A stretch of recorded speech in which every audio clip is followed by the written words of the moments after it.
Nous sommes de retour sur Direct Marché. J'accueille Dominique Costantini, directrice générale d'Osé Pharma. Bonjour. Bonjour. Alors, Osé Pharma, société de biotechnologie, développant donc des produits d'immunothérapie contre les cancers au stade invasif. Présentez-nous concrètement la société Osé Pharma. Alors, Osé Pharma, on fait des thérapies innovantes et on est dans le domaine où notre arme est un lymphocyte, c'est-à-dire qu'on réveille les capacités de l'organisme lui-même, c'est ça l'immunothérapie. Pour attaquer les cellules cancéreuses. Et on le fait de façon spécifique, on n'attaque que les cellules cancéreuses. Donc voilà comment ça marche. Donc on a des projets, des technologies et un produit en phase 3. Vous avez, oui, alors on va parler justement de tout ça. Vous avez donc le lancement des essais cliniques de phase 3 du type du produit donc T-DOPI pour le cancer du poumon. En quoi ça consiste exactement? Le produit Alors le produit est fait d'épitopes, c'est-à-dire de petits peptides qui sont des fragments d'antigènes tumoraux qui ont été choisis pour leur affinité aux récepteurs. Et ça veut dire qu'ils sont vraiment pour une orientation de la réponse avec une arme qui a un lymphocyte qui est capable de tuer ces cellules cancéreuses. Et ces peptides vont se ficher dans les récepteurs et c'est comme ça que la réponse se déclenche. Donc c'est une activation pour avoir des cellules armées contre les cellules cancéreuses. Ouais. Alors maintenant, en quoi consiste donc cette phase? On a bien compris phase 3, donc c'est on va dire la dernière phase avant la commercialisation du produit. Donc là, on commence la phase 3, c'est ça? On commence, on initie la phase 3. La phase 3, c'est un essai qui s'appelle un essai pivot. Donc on s'appuie dessus pour enregistrer. Et donc c'est un essai international, États-Unis et Europe. Et aujourd'hui, l'initiation, ça consiste à mettre en place l'essai auprès des centres cliniques qui sont dans le cancer du poumon. Et dans le cancer du poumon, qui est une maladie agressive, là, ce sont pour des patients qui ont un stade très avancé. D'accord. Alors, combien de temps va durer cette phase? Normalement, on va dire, bon, évidemment, vous n'avez pas forcément la visibilité du terme de cette phase 3, mais a priori, ça devrait durer. On prévoit qu'elle se termine en 2018. Voilà les estimations que nous avons aujourd'hui. Alors, 2018, et après donc cette fin de phase 3, quelles vont être les prochaines étapes? Alors, après une fin de phase 3, si tout va bien sur les résultats, bien sûr, on dépose un dossier dans les deux domaines et les deux régions que sont l'Europe et les États-Unis. Et ensuite, c'est la commercialisation après l'analyse par ces agences internationales. D'accord. Vous êtes donc Europe et États-Unis. Est-ce que vous avez donc comment ça va marcher pour la commercialisation? C'est vous qui allez commercialiser? Est-ce que vous aurez des partenariats ou alors des licences? Nous visons à terme un partenariat qui soit un partenariat avec justement des industriels présents dans le domaine du cancer et du domaine du cancer du poumon en particulier, pour justement avoir l'infrastructure pour être auprès de ces oncologues. Vous menez également donc des études de phase 2 pour d'autres applications cliniques. Est-ce que vous pouvez nous en parler? Alors les applications évidemment les plus intéressantes auxquelles on s'intéresse aujourd'hui, c'est la combinaison avec d'autres immunothérapies. L'immunothérapie est un sujet chaud depuis, je dirais, 2 ans.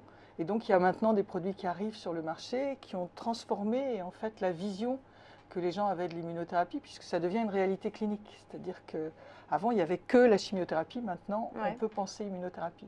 Donc ces combinaisons entre produits d'immunothérapie font du sens, et c'est avec les cliniciens que nous réfléchissons à ces combinaisons en phase 2. D'accord, donc là vous êtes en phase 2, donc ça consiste en quoi exactement? Comment ça se présente? En phase 2, en fait, on cherche à évaluer le bon schéma thérapeutique, comment il faut associer ces deux types de produits qui sont l'un spécifique, l'autre non spécifique. Et donc c'est cette réflexion-là qui est en cours avec les cliniciens. L'essai n'est pas commencé pour l'instant, c'est une réflexion en cours avec les cliniciens sur le protocole que l'on veut faire avec eux. Donc ensuite, il viendra la phase où vous allez tester finalement ces produits sur des patients, c'est ça? Oui, sur des patients, alors soit qui ont pu échapper déjà aux premières immunothérapies, c'est-à-dire dans la cancérologie, on vise toujours à faire un progrès par rapport à quelque chose qui est un peu dépassé. Et c'est ça ce qu'on cherche en matière d'innovation. Le travail d'une biotech, c'est souvent beaucoup de recherche et développement. C'est un long travail finalement de recherche. Une fois que le produit fonctionne et commercialisé, du coup, qu'est-ce que vous faites? Vous allez sur d'autres produits? Absolument. Nous cherchons aujourd'hui à nous ancrer encore plus dans l'immunothérapie parce que c'est un sujet qui est vaste, où il y a encore beaucoup de cibles d'intérêt. Et donc notre idée est évidemment de s'ancrer dans ce domaine-là, capitaliser sur ce qu'on a appris et aller plus loin. Vous avez par exemple, donc là vous êtes sur ces produits-là, le cancer du poumon, ce produit pour donc contrer le cancer du poumon. Vous avez d'autres sujets, après d'autres maladies que vous pourriez traiter en dehors de ça? Oui, parce qu'on s'intéresse à des patients particuliers qui ont, je dirais, un récepteur qui font qu'on connaît nos patients répondeurs. Donc on s'intéresse à d'autres je dirais, d'autres cancers, comme le cancer de l'ovaire, comme certains cancers du sein qui sont un petit peu difficiles, toujours sur des logiques où il y a un très fort besoin médical. Donc c'est notre façon d'aller chercher à quoi les innovations peuvent aujourd'hui servir, c'est-à-dire à faire bouger les lignes dans ce domaine-là. Ce sont des maladies évidemment très connues, qui touchent enfin pas tout le monde, mais en tout cas une grande partie de la population mondiale. Donc vous n'êtes pas seul, j'imagine, à travailler sur les vaccins, ces produits, cette thérapie. Quel est l'enjeu là? C'est d'arriver le premier avec un produit commercialisable? Déjà, la notion de phase 3 vous montre un état d'avancement qui est intéressant puisque vous êtes au bord de l'entrée dans le domaine en termes de marché. Et donc ça, c'est un atout considérable. Et puis notre technologie est faite d'épitopes qui sont modifiés pour être reconnus comme étrangers. Donc ça aussi, c'est très innovant. Et l'optique, il est dans ce concert, je dirais, et la course qu'est l'immunothérapie, c'est d'aller vite aussi, c'est un point important. Alors quel est le business model finalement de Dosé Pharma? Parce que du coup on a parlé beaucoup de recherche et développement, de ce besoin d'aller vite pour trouver, d'arriver sur le marché en premier, mais vous, comment aujourd'hui vous allez gagner de l'argent?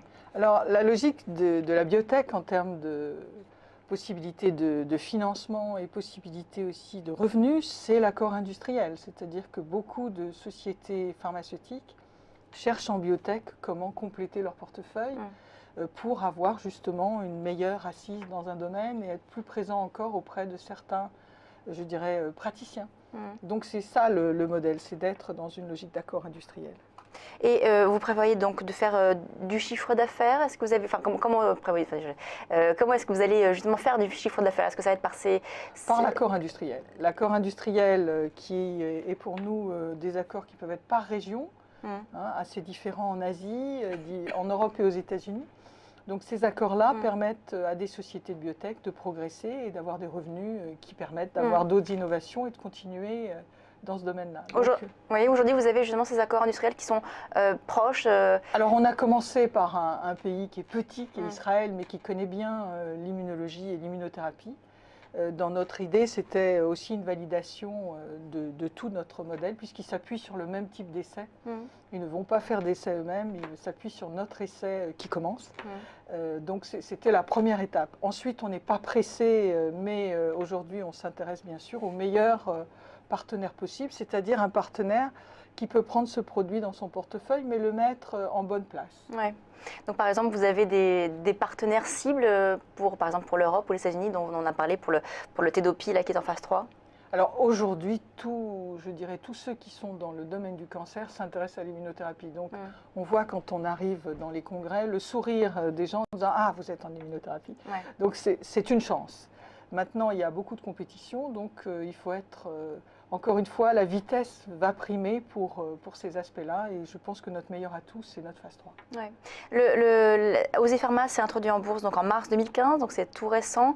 Vous n'êtes évidemment pas inconnu du secteur parce que vous étiez avant chez un autre leader de la biotechnologie. Sur Dosé Pharma maintenant, donc une nouvelle ère s'annonce. Est-ce que vous allez avoir recours à des levées de fonds pour justement continuer à développer la recherche et développement? C'est une des chances, je dirais, de la bourse, c'est de donner aussi des possibilités de levier, mais en fonction vraiment de projets bien définis. Aujourd'hui, sur nos projets, nous avons largement les possibilités d'avancer. Si nous ajoutons d'autres projets, évidemment, nous ferons appel au levier boursier, qui est un bon levier de possibilités de croissance. C'est pour la croissance. Et le marché américain, notamment le Nasdaq, où il y a beaucoup de biotech, ce serait une étape logique, on va dire, dans le cours de Dosé Pharma? Je dirais que tout le monde y pense en se rasant. Moi, je me rase peu, mais ça fait partie du jeu. Donc on pourrait imaginer une prochaine introduction sur le Nasdaq alors? Dans l'immédiat. Ce n'est pas au plan dans les médias, mais rien n'est impossible dans ces secteurs. Dans le cadre, par exemple, d'un partenariat avec avec une activité américaine. Voilà, je crois que le point que vous soulevez, c'est qu'il ne faut pas que ce sera gratuit, parce que les Américains sont sensibles en disant « mais qu'est-ce que vous faites là-bas ?» Donc je pense que dès qu'il y a une activité américaine, c'est quelque chose de logique à faire. Merci beaucoup Dominique Costantini, donc directrice générale Dosé Pharma. On marque une courte pause, on se retrouve tout de suite sur Direct Marché.